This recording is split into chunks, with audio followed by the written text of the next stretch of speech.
Is it karate related? It's travel related. That doesn't count. Why not? It's gotta be karate related. Oh, I can make it karate related. This is the Beyond the Dojo podcast. I'm Lauren. I'm Jeremiah. Jeremiah said he has a funny story that he wants to share with everybody, so we're going to see if it's actually funny. So it relates to karate in the fact that you have to learn to have patience and you have to calm yourself and be in a very peaceful place. When what? What? When what? When people try you. Okay. So Lauren and I had rented a car to come out to drive while we're out in San Diego. Okay. The lady, remember this? It was clear. It's just the other day. The lady presents us the sheet of paper. It's not karate related. Yes, it is. No, it's not. Self-discipline. The lady explained clearly that we both need to sign on each line, pointed to me and pointed to the line I need to sign. Did the same thing for Miss Lauren. And Lauren immediately proceeds to tell me where to sign my name. I was just processing out loud. I wasn't actually trying to tell him where to sign, but that's fine. You could take it that way. The lady that was helping us took it that way. Well, we just turned it into a big joke after that. So because, whatever. Okay. At least you signed in the right line. Okay. So we have received a couple of questions, emails, and stuff regarding solo training. So we're going to actually spend a little bit of time addressing that today. So I'm just going to read the couple questions. One person asked, she said, I'd love to hear ideas or experiences either of you have had training alone. And the other person said they were asking for things that give the best return for time when training solo. So ideas or experiences you've had training alone. For me, when I train alone, I focus in on what I need to work on or what I want to work on. Okay. So what I need to work on, maybe it's better timing or better, coordination or whatever. So I spend at least half the time doing that. It could be certain moves in a kata, it could be any kind of combo, whatever. And then I spend the other half on what I want to work on. Okay. Like I wanted something that has always just piqued my curiosity. Something that I could play with that, right or wrong, it doesn't matter. I'm just kind of feeling it out, exploring for myself. Yeah. So to me, that's the best way to get a good return for your investment and not make it so taxing on you. Like personally, I need to enjoy my practice for me to continue to practice. I can't just grind it out all the time and not get either lose motivation or discouraged. So yeah, that's what I do. So there's small segments. So I tend to really focus on small segments. It could be a pivot in a kata or just the timing of a shift or something. Mm-hmm. But I try not to do. I'm not the kind of guy that does. I'm gonna do all my hands 10 times. Yeah. I'm not that kind of guy where I just rep it out mindlessly. I really focus in on what I want to do and what I need to achieve. Mm-hmm. So that's how I do it. So I have historically been exceptionally terrible at training by myself, like to where I basically don't. I can, I guess, but I think I've been doing karate so long and just done it in a class setting for so long that it's very difficult for me to train on my own. So even if I'm not training with someone else, I like doing the same things. I will train when someone else is there, and for some reason that kind of helps. Like a lot of people who get into like fitness related stuff, they know that they can work out on their own at home, but they won't work out on their own at home. They have to have other people around them or other people like making them do it or like an appointment or whatever. And like with fitness related stuff, I don't have that problem. Karate related stuff, I do have that problem. So like I remember getting ready for Shodan. I was like, all right, I'm going to start training on my own before Shodan because I need to make sure I'm ready. And my teachers have warned me this is going to be the worst test ever, and I'm basically going to die on this exam. So I have to make sure that I put in all this extra time training. And I think I did that 2 times. I think I did like all my hand katas and then Basadai or something under our carport. And then another time I worked on like, I filmed myself actually for the first time doing like the jump and heian godan, because apparently there was something I was doing incorrectly. And that was some of the first times I ever trained by myself. But outside of that, like I never did it. And so even whenever we ask our students to train by themselves or tell them they need to work on certain things, I always tell them that I get it. You're probably not going to do this, but here's a solution for you. You know, do this thing, this very short drill by yourself, or, you know, when you come into class, do like we have our intermediates now are required in order to be able to play to do a heian kata 3 times. What I would do as far as like training by myself, like not alone, but by myself, is when I would go to class, the first thing I would do when I got there is I would warm up going through kata or going through whatever I was working on. So before class actually began, I would walk through those things. And it's not a very long period of time, but for me, it actually helped prime, and I still do this, it helps to prime whatever that technical thing that is that I'm working on.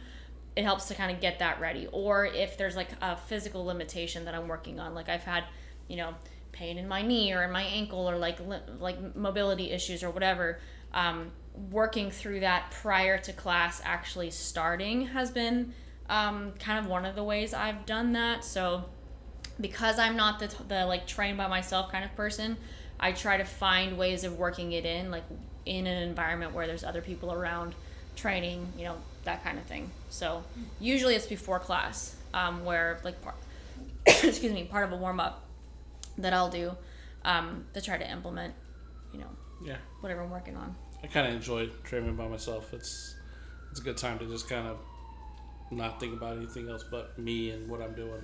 Yeah. So yeah, and enjoy it. So like, what would a normal training session, like if you're training by yourself, what would it normally look like for you?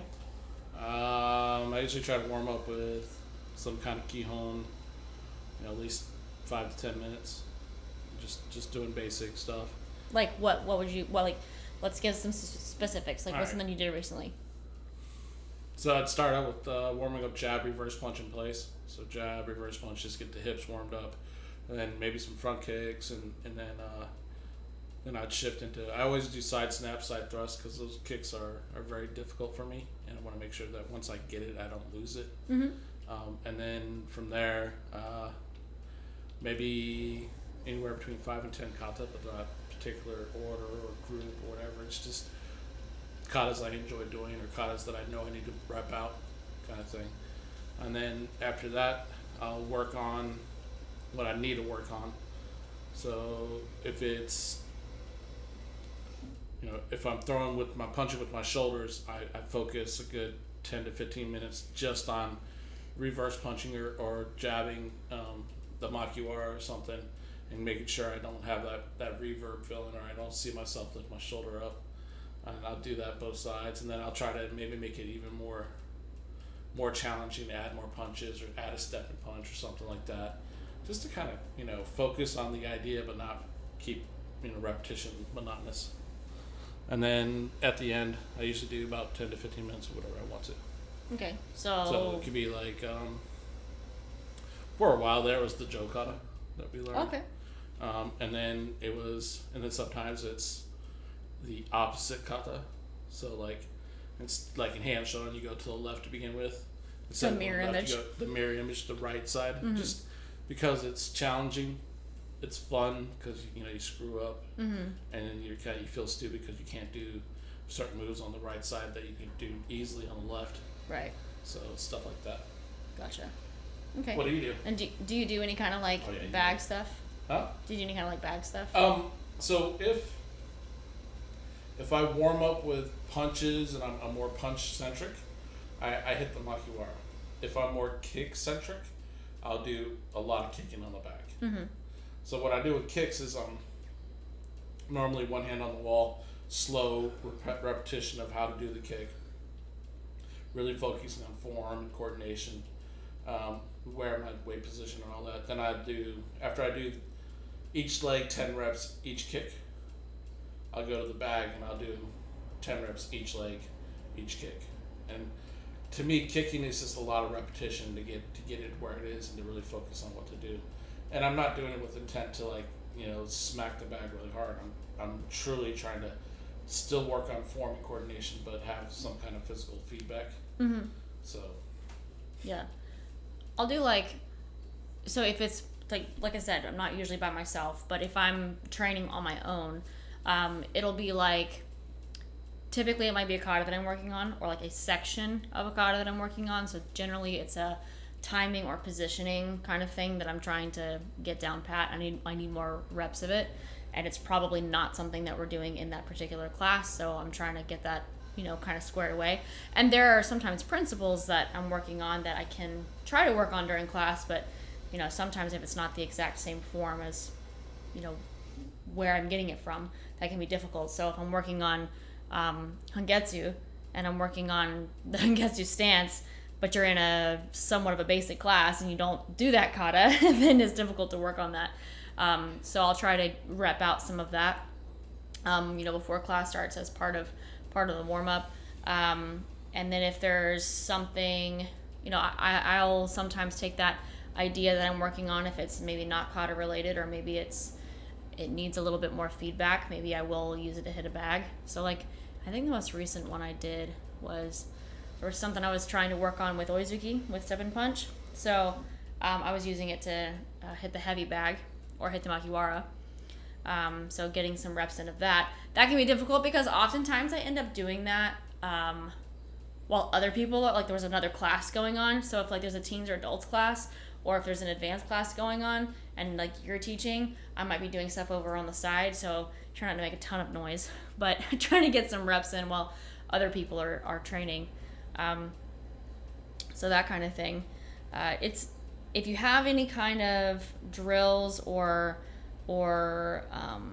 principles that you're working on that require a partner, that can be a little bit difficult. So how do you normally handle that? If it's application based, or if it's like a partner drill, how do you work on it by yourself? You don't work on it at all? Because you have to have a partner. Okay. Right. So if it's if you're training with your buddy who trains and does his own thing, and you do your own thing, and then you kind of mutually work together at the end, that's one thing. Mm-hmm. Right? But like, majority of the time when I train solo, there's literally nobody else in the dojo but me. Yeah. So it's a lot of air work, a lot of pad work, big bag works and stuff. But I try to get my reps in when the classes do partner work. Yeah. I try to jump in and get in and do some of that with them, because that's the only way you're going to get any kind of feedback or partner work stuff. Yeah. What I'll do, what I've done in the past is, a lot of times, like, you're not going to get the partner feedback. You're not going to be able to manipulate the partner necessarily in the way that you would want to, but there are timing and positioning things you can still work on, even if you don't have somebody with you. So, like, having the bob now is really convenient, because having the bob is somewhat convenient because you can kind of maneuver around the bob. The thing I don't like about the bob is that stupid base is so big. Like, you have to like go way off to the side in order to get around it, and you're not really very close in on the bob. It'd be cooler if it had legs. Somebody make a bob with legs. But putting like an obstruction there and then trying to work myself around it, if I'm working on like my movement and positioning, then that can be helpful. Even working on drills where, like, if it's going to be a blocking drill but I'm moving in as opposed to moving back, working on the timing of that. So that's also difficult if there's not something there to punch you in the face. But I've tried to like rig stuff before, like put like a Joe up on something, but you end up knocking it off, and that doesn't really help. It's still Yeah. So that kind of comes down to oftentimes videoing. So being able to watch, on my cell phone or whatever, videoing like how I'm moving my hands, or what time, in what sequence I'm moving my hands versus my body. That can be a great way to feedback. Now, if you're working on what you need to, and that's all you're focused on in your personal training, then video is probably the best tool you could have. Yeah. And it's simple as, when I video myself, I usually do 4 or 5 takes, 4 or 5 different times where I video myself doing that one part before I look at it. Yeah. Because what happens if a video and I watch, becomes this performance thing. It doesn't become this, I'm working on something, here's the variations I felt. Yeah, it's really irritating. Right. Yeah. So I usually take 4 or 5 shots, little clips. Then I watch them all and be like, okay, which one's better? I'm not afraid to put it in slow motion. Right. So, but that's the best way to improve your karate is if you know what you're looking for, and you know what it's supposed to be like and how it's supposed to be coordinated, then watching yourself in video, you can teach yourself what you're missing.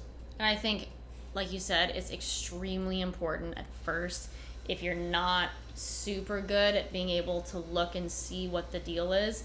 And you may think that you're seeing something, but put it in slow motion so you can see all of the moving parts, because especially if you have, an instructor or a peer group who is helping to point out things that you should be working on, the more practice you have in seeing it and then, simultaneously picking out where the issues lie, the better you're going to get at seeing it in real time, or at least closer to real time. And then it won't necessarily be on yourself, but it'll be on students. I think I'm better at seeing issues on myself than I am on like watching a student and seeing those same issues. But videoing has definitely made a huge difference. We were actually just talking about how we started filming ourselves fairly consistently back in I think the first videos were actually from the end of 2015, and then we consistently started doing it in 2016, and oh boy, it's bad. It's so bad. I'm looking at my videos were so bad, and I mean that's the other 6 thing years too, is you want to know that you're progressing, right? So videos are a good way to show you that, because yes. it's hard to see it in yourself, right? Yeah. But if you could watch a video from 3 years, 7 years ago, 6 years right. ago, it's a whole different game. Yeah. So. And you don't, just as an aside, because obviously we're videoing right now. I video stuff all the time for our business, but just videoing, it doesn't have to be perfect. We were going to start videoing, and we procrastinated because we're it has to be perfect, and we have to do all this stuff and whatever. And now we just flip out a phone, somebody holds it, take a video, whatever. If it's not perfect, it's not a big deal. You'd rather not be perfect, right? You'd right. rather be the reps that you're doing is what you want to see on video. Yeah. So you want to feel if it's normal, right, then you're good. Just get a cheap tripod. Yeah. So that if you're training by yourself, get a cheap tripod from a CVS or something, and stick your phone on that. I'll even if it's something where that's not a lot of movement. We have this plexiglass window in the dojo, and it's got this ledge here, and I'll take my phone and just stick it vertical on the ledge and just film myself, selfie mode, just film myself doing whatever it is, and then I'll watch it back. And it's a little distorted because of the angle of the phone, but it's enough to be able to see what the heck is going on. You can do it from different angles and stuff. Get creative, right? Yeah. So, what are you working on? Oh, are we done talking about this? Oh, do you have more? I don't know. I figured there was more to talk about. No, I think experiences you've had in is there anything funny that's ever happened to you while you've been training by yourself? Not really. I mean, I turn the music up. Uh-huh. So I do breakdance in front of the mirrors once in a while. Has anybody ever walked in on you? No. Okay. But I do it. That's cool, man. I do the same thing. Yeah. It's cool. I've been scared by the lawn man. That's cool. Yeah. When you working out, I was like, a lawn guy outside. Outside chopping something up. Yeah.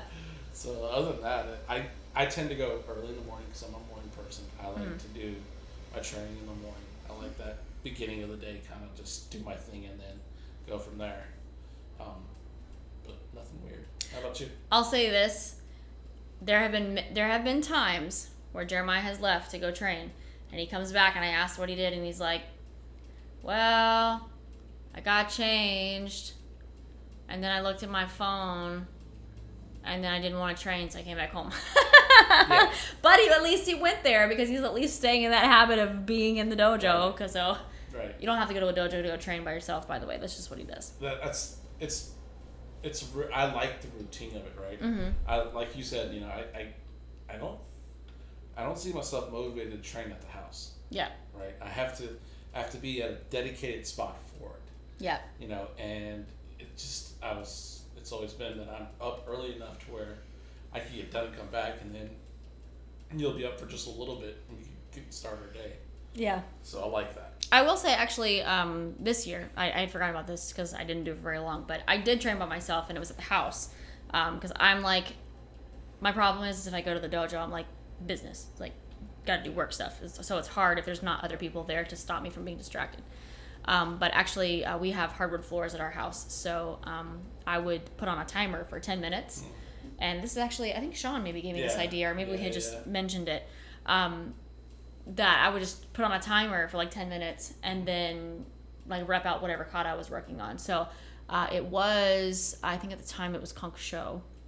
And then also Jin. So I would just do the kata over and over again. And I wasn't warmed up or anything before. So that's from start to finish, 10 minutes. So what I would do is like that first couple of rounds would basically be getting warmed up. So I'm not in a full stance, not doing anything fast necessarily, but just going through the movement, complete one, go straight into the next one and just repping it out over and over again. And then by the time you're 3 to 4 reps of a kata in, you're getting in full stances. It still gives me a chance to kind of actively think through what I'm doing because I'm going slow enough and I'm able to work on, whatever it is, whichever section it is that I'm working on. I've done it where I'll set a timer and I'll just work on like a particular section. And sometimes what's cool about that is it's like I've limited myself to only 10 minutes. So I don't do so much that I feel burnt out necessarily, but for me, it forces me to focus in a little bit sooner.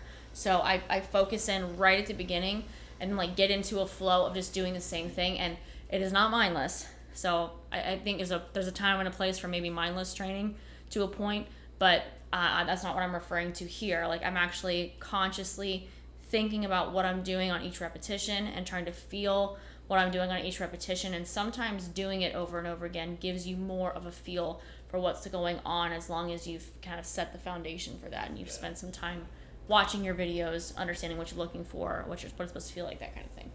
Something else I want to add is like when you're solo training, you should have, like for me, Saturdays are generally the more vigorous training, so I would do more kata, more reps, work longer on what I need to work on, maybe a little less on what I want to work on, and then Sundays I would, if it called or needed to be, it might be more of a stretching day. It might be a little bit more of a... No, it's me, not you. My eyes watering. It might be like, doing some yoga at first, doing a little bit more slow repetitions, maybe a little bit less mindful. Yeah. Being more mindful of what my body feels and what I need to do for my body to help kind of ease the soreness or whatever. And what I was going to say is to fight that, you have to kind of schedule out what you want to do, like the theme of the training before you do it. Don't show up and go, I'm going to do hand punches, or I'm going to do this today. Think about what you're going to practice before you even start. Have maybe not like every rep and every little thing. Sure. But I'm going to focus on this, and this today. And that's it. Yeah. And then the next time you train by yourself, make sure it's something different. Right. So you don't want to make it feel like you're doing the same thing every time. You want to make sure you're keeping yourself going and keeping your creative juices flowing by having different parts of your karate being worked on every time you train by yourself. And training karate by yourself is really a bit more complicated than necessarily just like getting the habit of doing a workout necessarily. I mean, there's a lot of intricacies of doing like strength training or doing like fitness related stuff. So that's the reason that there are professionals.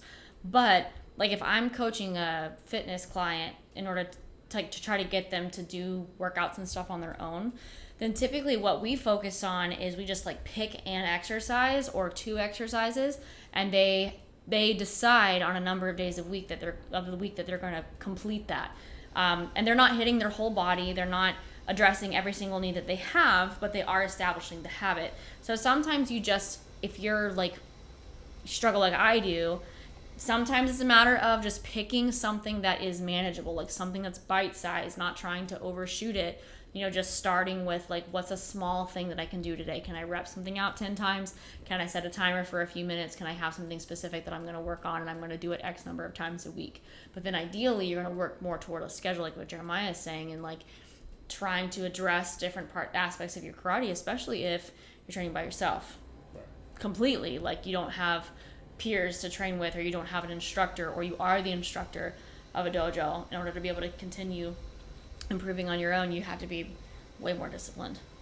And I would venture to say that solo training should be more focused on being a better craftsman, improving your karate, and exploring what you like about karate a little bit. But it shouldn't be something that, I watched YouTube and this guy's doing this, so I'm gonna do that.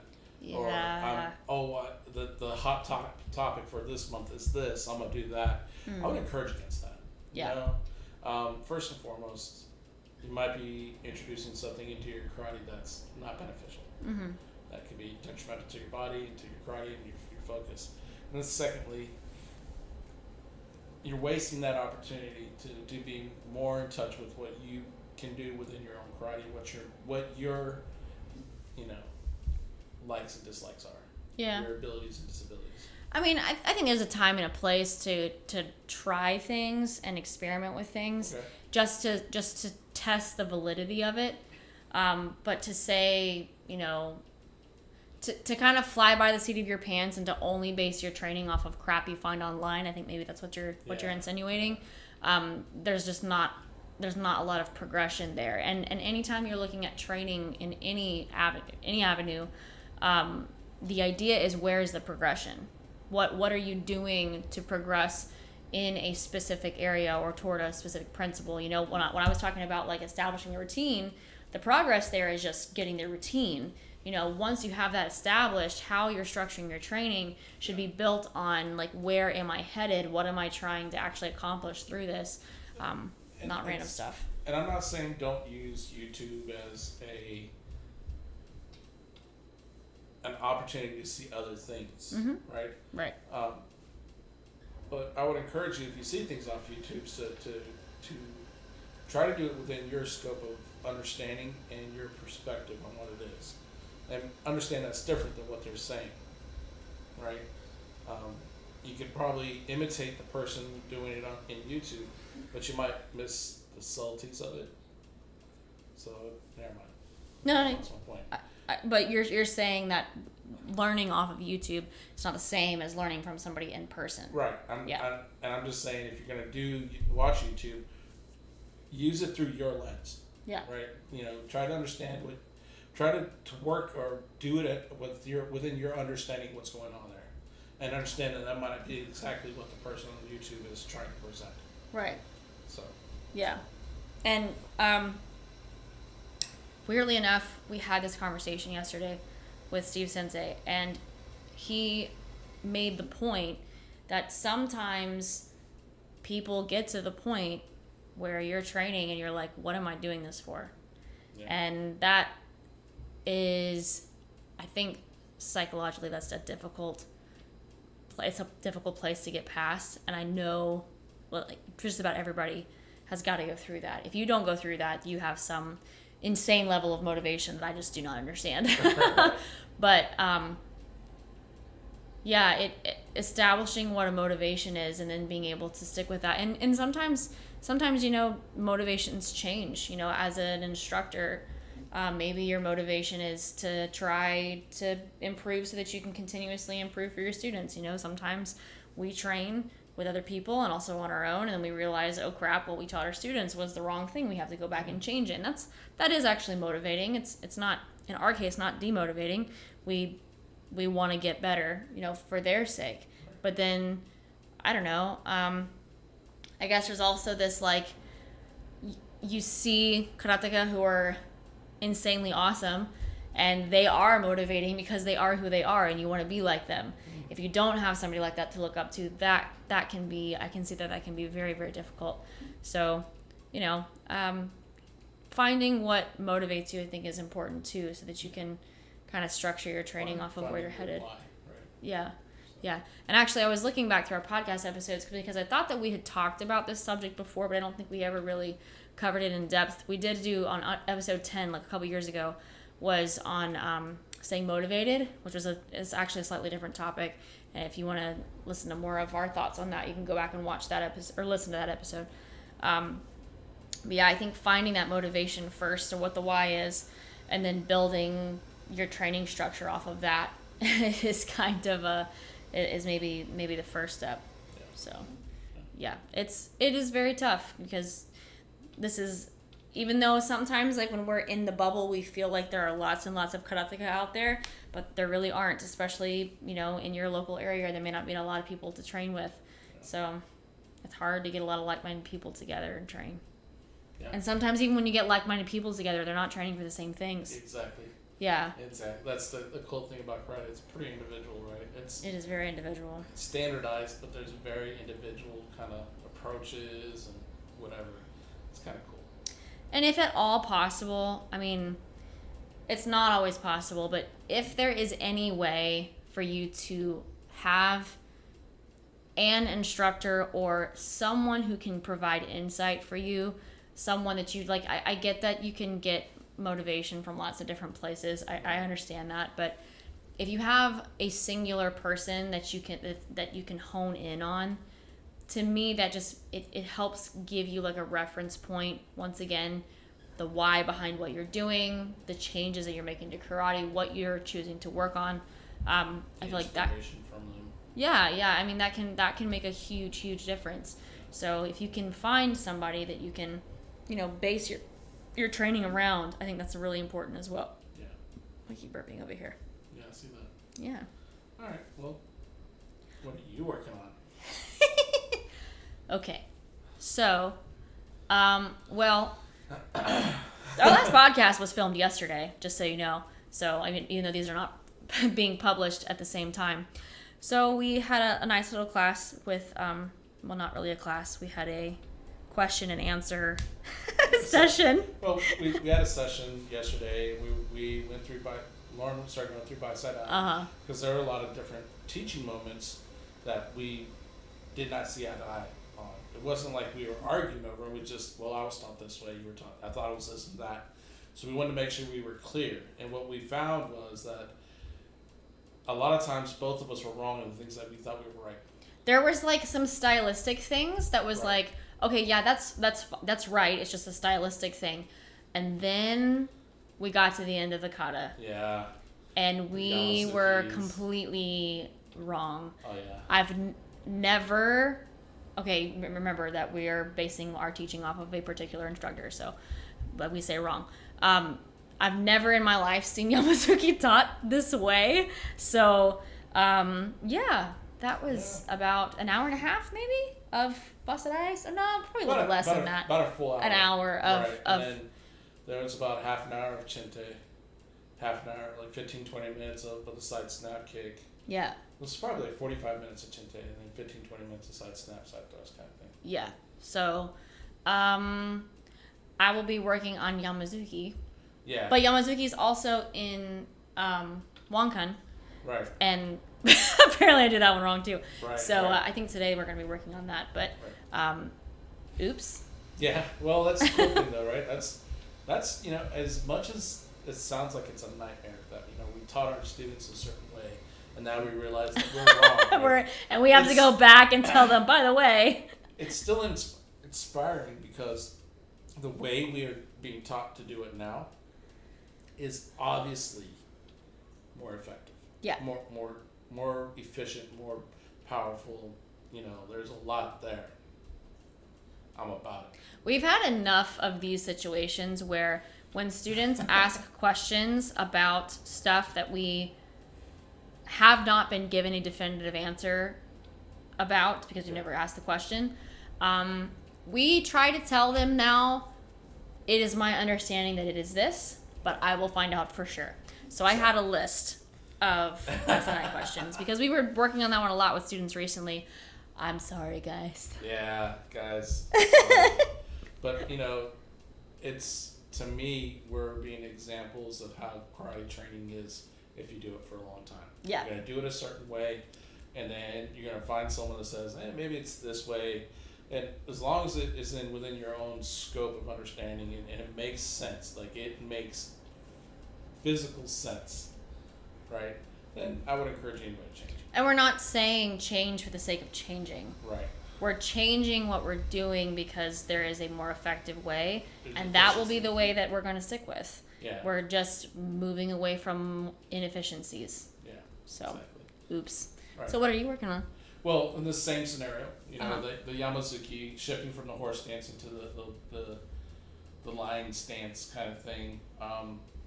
What I've noticed big time was I was doing the sweeping action, the thing after the Yamazuki, completely wrong. Okay. And I was shifting completely wrong. So, okay. I'd move my front or my right foot from horse stance into the line stance, and my left foot would just barely move. Mm-hmm. And it doesn't work. Where's a horse stance? Into the Yamazuki. I thought you meant after that. No.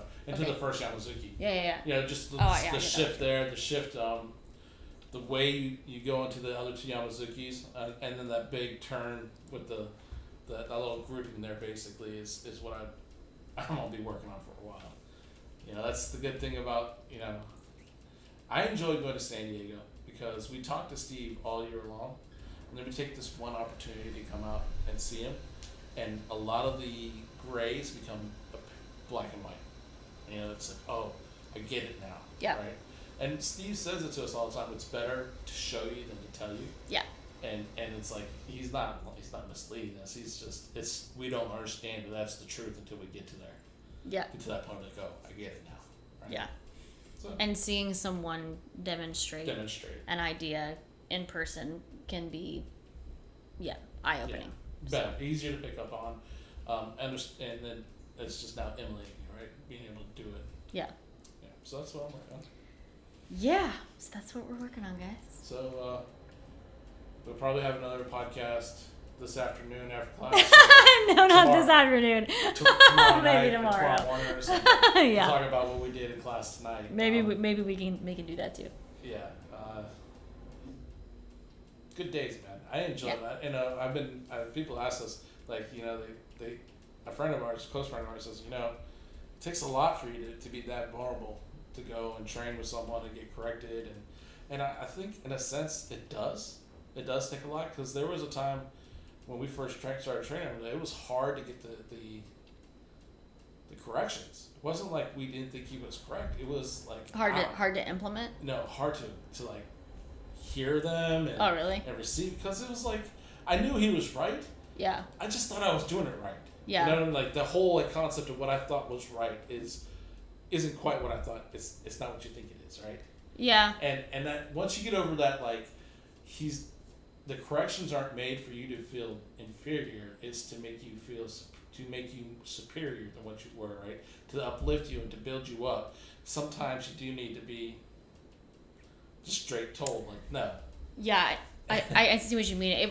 For me, it was less of like what I thought was right. It was more of what I was being told from someone else was right. Oh. So it was like I was being told this other thing, and then I'm being told this thing that's obviously right. I can see it as this person is moving. So making that switch, like this feeling of like obligation from a previous teacher to a previous teacher, and then transitioning to someone who obviously knows their stuff more so. Right. That was kind of a hard switch, almost like emotionally, I guess, maybe less so than I'm a lady, dude. I experience things differently. If there was any kind of emotion attached, it was my own personal ego. Like, what hurts? Glenn would always say Jeremiah has such an ego. Like, Glenn, we're your butthole. So it's all good. All right. Well, we'll do this again soon. Bye. Bye.